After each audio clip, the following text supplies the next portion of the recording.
There's the Sabbath factor.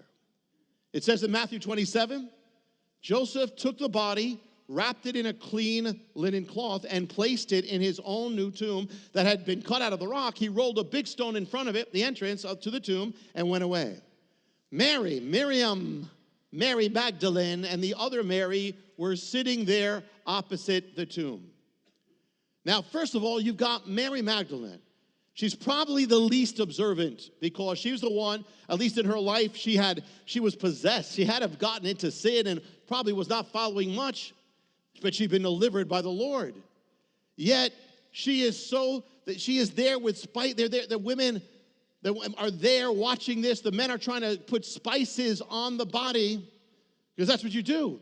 But think about that right then. They put spices on the body initially, and then they would do it later.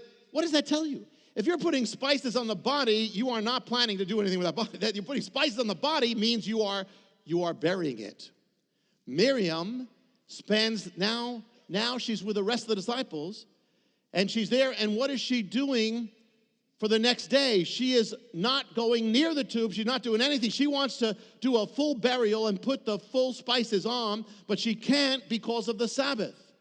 So it's the Sabbath, so she can't do that, and the disciples can't do it. It's the Sabbath. They are honoring the Sabbath. So here's what she wants to do, but she can't do it because that's how observant now she is. She's honoring the Sabbath. There's no way they're going to do something on the Sabbath if they're not going to put the spices on. And anyway, she's going to, when it comes up on the day after the Sabbath, what does she do? First thing in the morning.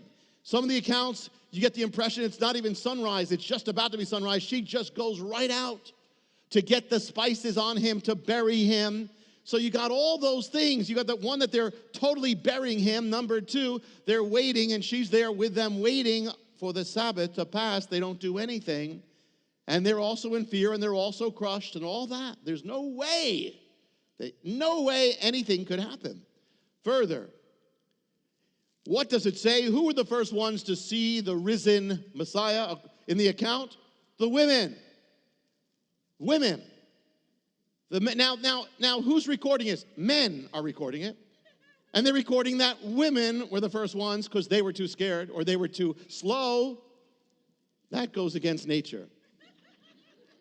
That tells you this is true because they never would have recorded it if it wasn't.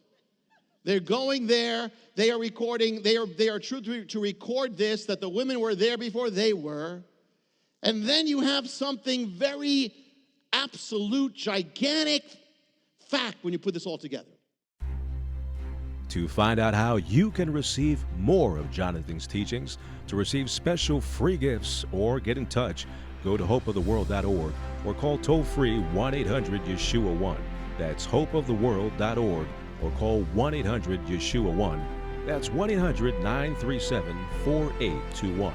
You can also get more at Jonathan Cahn's Facebook page or write us direct at Hope of the World, Box 1111, Lodi, New Jersey 07644, USA.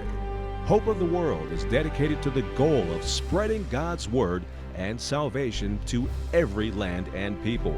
We do this by spreading the Word throughout the world and sponsoring compassion projects to the most poor and needy around the earth. To get in touch or have a part in God's work, just write to Hope of the World, Box 1111, Lodi, New Jersey 07644, USA.